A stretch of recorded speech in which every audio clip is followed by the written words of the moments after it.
여러분, 혹시 지난 연말정산 때 얼마나 환급 받으셨나요? 10만원? 20만원?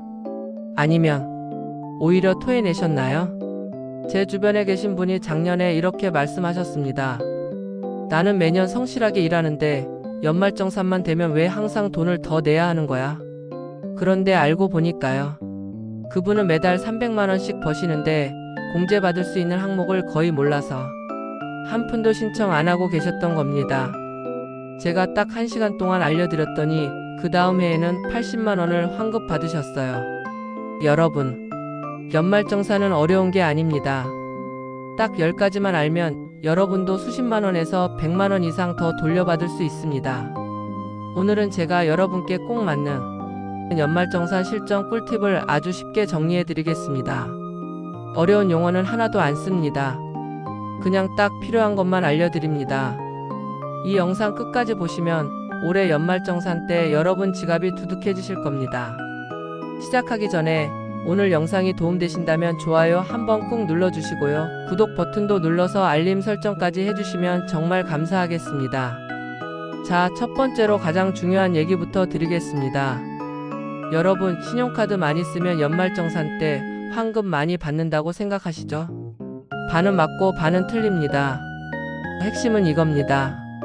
여러분 연봉의 4분의 1, 즉 25% 넘게 써야만 공제가 시작된다는 거예요. 예를 들어볼게요. 만약 연봉이 4천만원이라면 1년에 1,000만원까지는 아무리 카드를 써도 공제가 하나도 안 됩니다. 1,000만원을 넘어서 쓴 금액부터 그때부터 공제가 시작되는 거예요. 그래서 많은 분들이 나는 카드 엄청 긁었는데 왜 환급이 없지? 이렇게 생각하시는 거죠. 바로 이 25% 기준선을 모르셨기 때문입니다. 그럼 여기서 질문이 생깁니다. 그럼 신용카드로 쓰나 체크카드로 쓰나 똑같은 거 아니야? 아닙니다. 여기가 가장 중요한 포인트입니다. 공제율이 다릅니다. 신용카드는 초과분의 15%를 공제받고요. 체크카드나 현금 영수증은 30%를 공제받습니다. 그러니까 전략이 필요한 겁니다. 연봉의 25%까지는 신용카드로 채우시고 그 이후부터는 체크카드나 현금 영수증으로 바꿔서 쓰시는 게 가장 유리합니다. 특히 마트장 보실 때, 병원비 내실 때 이런 큰 지출은 체크카드로 하시는 게 훨씬 낫습니다. 그리고 두 번째로 중요한 게 의료비 공제입니다. 여러분 중에 부모님 모시고 사시는 분들 많으시죠? 부모님 병원비를 자녀분 카드로 결제하셨나요? 그럼 자녀분이 의료비 공제를 받을 수 있습니다. 많은 분들이 이걸 놓칩니다. 어머니가 내 부양가족이 아닌데 내가 의료비 공제를 받을 수 있어? 네, 됩니다.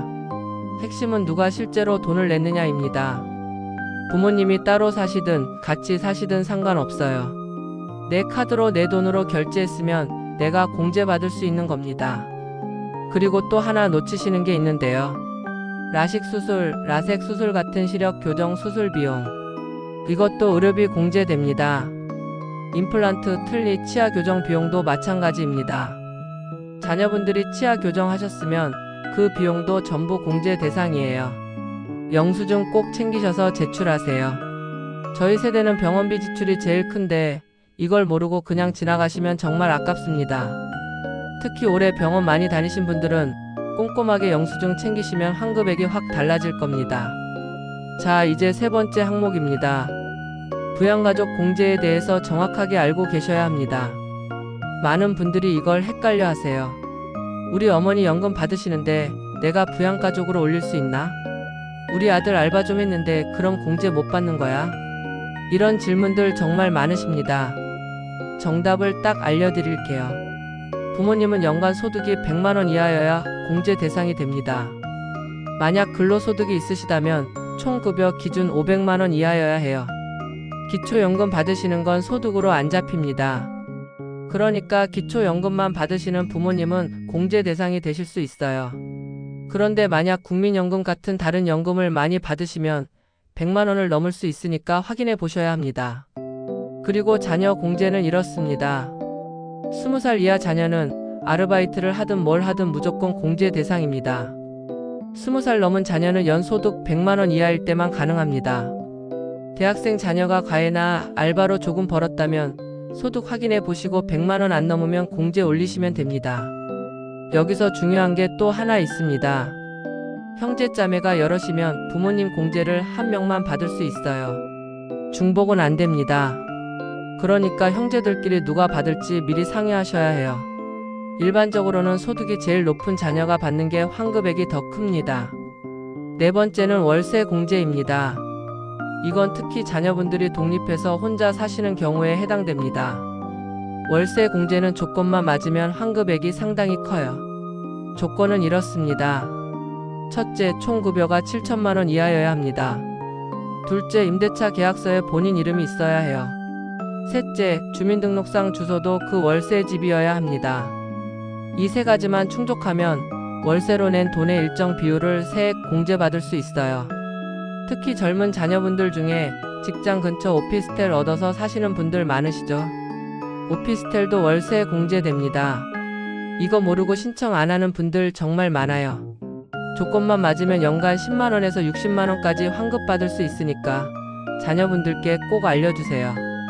부모님들은 자녀가 월세 살면서 힘들게 지내는 거 보면 마음이 아프시잖아요. 이런 제도라도 활용해서 조금이라도 돌려받으라고 알려주시면 좋겠습니다. 다섯 번째, 이제 연금저축 얘기를 해볼게요.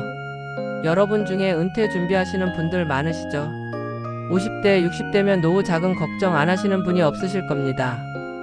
그런데 연금저축이나 IRP 같은 걸 가입하면 당장 세금 혜택을 받을 수 있다는 거 아세요? 연금저축과 IRP는 가입만 해도 세액 공제를 해줍니다. 쉽게 말하면 100만 원 넣으면 16만 5천 원을 돌려준다는 겁니다. 은행 이자로 치면 1년에 16% 넘는 수익률이죠. 이런 상품이 어디 있습니까? 특히 총급여가 5,500만 원 이하신 분들은 공제율이 16.5%예요. 5,500만 원 넘으시면 13.2%로 조금 낮아지긴 하지만 그래도 엄청난 혜택입니다. 연금저축과 IRP 합쳐서 1년에 900만 원까지 넣을 수 있고요. 최대 115만 원까지 환급 받으실 수 있습니다. 그런데 중요한 게 있어요. 연금저축보다 IRP를 먼저 채우는 게 유리합니다. 왜냐하면 IRP가 공제 한도를 먼저 소진하거든요. 그러니까 돈이 여유 있으시면 IRP부터 채우시고 그 다음에 연금저축 넣으시면 됩니다. 은퇴 준비도 하고 세금 혜택도 받고 일석이조입니다. 여섯 번째는 교육비 공제입니다. 이건 주로 자녀 있으신 분들이 해당되는데요. 자녀 학원비, 대학 등록금 이런 거 다 공제 대상입니다. 미취학 아동, 그러니까 어린이집이나 유치원 다니는 손주 있으시면 학원비 전액 공제됩니다. 초등학교, 중학교, 고등학교 다니는 자녀나 손주 있으면 학원비, 교습소 비용 다 공제돼요. 대학생은 등록금만 가능합니다. 그리고 여기 꿀팁 하나 더 드릴게요. 본인 교육비는 제한이 없습니다. 그러니까 50대, 60대 분들도 평생교육원 다니시거나 자격증 공부하시거나 어학원 다니시면 그 비용 전부 공제됩니다. 내가 이 나이에 교육비 공제를 받을 수 있어?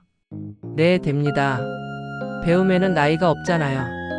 자기계발하시면서 세금 혜택까지 받으시면 됩니다. 일곱 번째, 기부금 공제입니다. 여러분 중에 어려운 이웃 돕는다고 매달 10,000원씩, 20,000원씩 기부하시는 분들 많으시죠? 그 기부금도 전부 공제됩니다. 유니세프, 월드비전, 초록우산 이런 데 기부하신 것, 교회나 절, 성당 같은 종교단체에 헌금하신 것, 이런 것들 영수증만 제출하면 다 공제돼요. 10만 원만 기부해도 환급 꽤 받으실 수 있으니까 영수증 꼭 챙기세요. 다만 주의할 점이 있습니다. 개인한테 후원한 건 기부금으로 안 쳐져요. 유튜버나 인터넷 방송인한테 후원금 보낸 거 이런 건 기부금 공제 안 됩니다.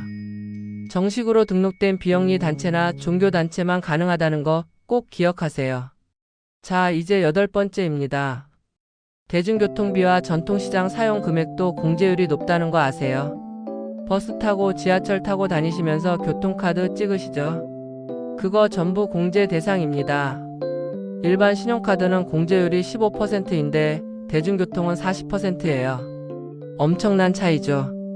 그러니까 교통카드 따로 만드셔서 쓰시면 유리합니다. 그리고 전통시장에서 장 보신 것도 40% 공제돼요. 요즘 대형마트보다 전통시장이 물건도 싸고 신선하잖아요. 거기다가 세금 혜택까지 있으니까 전통시장 애용하시면 일석이조입니다.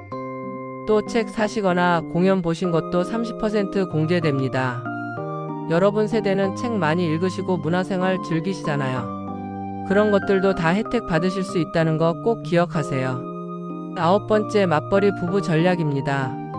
자녀분들 중에 맞벌이 하시는 분들 많으시죠? 그분들께 꼭 알려주셔야 할 내용입니다. 맞벌이 부부는 공제를 어떻게 나눠받느냐가 정말 중요합니다. 핵심은 이겁니다. 소득이 높은 사람한테 공제를 몰아주는 게 유리하다. 왜냐하면 소득이 높을수록 세율이 높거든요. 세율이 높은 사람이 공제를 받으면 환급액이 더 커집니다. 예를 들어서 남편이 연봉 6천만 원, 부인이 연봉 3천만 원이면 자녀 인적공제는 남편이 받는 게 유리해요. 의료비도 교육비도 기부금도 카드 사용액도 전부 남편 쪽으로 몰아서 신청하는 게 환급을 최대화하는 방법입니다. 물론 소득이 비슷하면 반반 나눠도 되는데 차이가 크면 꼭 이렇게 하셔야 합니다. 이거 하나만 알아도 맞벌이 가정은 환급액이 몇십만 원 차이 납니다. 10번째, 마지막이자 가장 중요한 얘기입니다. 연말정산 간소화 서비스만 믿으면 큰일 납니다. 국세청 홈택스 가면 연말정산 간소화 서비스라는 게 있어요. 거기 들어가면 자동으로 내 공제 내역이 쫙 뜨는데 많은 분들이 여기 나온 것만 신청하면 되겠구나 이렇게 생각하세요. 아닙니다. 간소화 서비스에 안 뜨는 것들이 엄청 많습니다. 대표적으로 이런 것들이에요. 안경 사신 영수증, 기부금 간이 영수증, 학생 교복 구매비, 미등록 학원비, 일부 병원 영수증. 이런 것들은 간소화 서비스에 안 뜨는데 증빙만 제출하면 공제됩니다. 그러니까 간소화 서비스에 없다고 포기하지 마시고 영수증 다 챙겨서 제출하세요. 이거 하나만으로도 환급액이 10만원, 20만원씩 차이 납니다. 자, 여러분.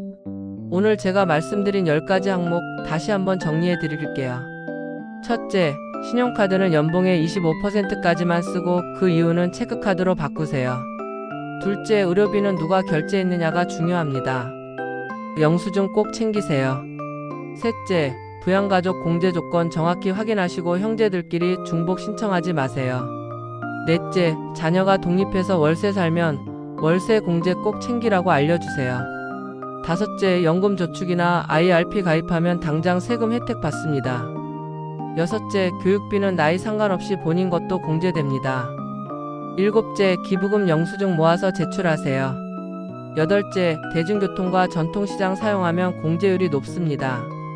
아홉째, 맞벌이는 소득 높은 쪽으로 공제를 몰아주세요. 10번째, 간소화 서비스만 믿지 말고 영수증 직접 챙기세요. 이 10가지만 제대로 실천하시면 여러분은 올해 연말정산 때 최소 수십만원에서 100만원 이상도 더 돌려받으실 수 있습니다. 저는 여러분이 평생 열심히 일하신 그 땀방울이 세금으로 억울하게 나가는 게 아니라 정당하게 돌려받으셨으면 좋겠습니다. 이 영상 하나가 여러분 가게에 작은 보탬이라도 되길 바랍니다. 궁금한 점 있으시면 댓글로 남겨주세요. 시간 되는 대로 최대한 답변 드리겠습니다. 오늘 영상이 유익하셨다면 좋아요 버튼 꾹 눌러주시고요. 아직 구독 안 하신 분들은 구독과 알림 설정까지 해주시면 정말 감사하겠습니다. 그럼 다음 영상에서 더 유익한 정보로 찾아뵙겠습니다. 여러분, 올 한해도 건강하시고 복 많이 받으세요. 감사합니다.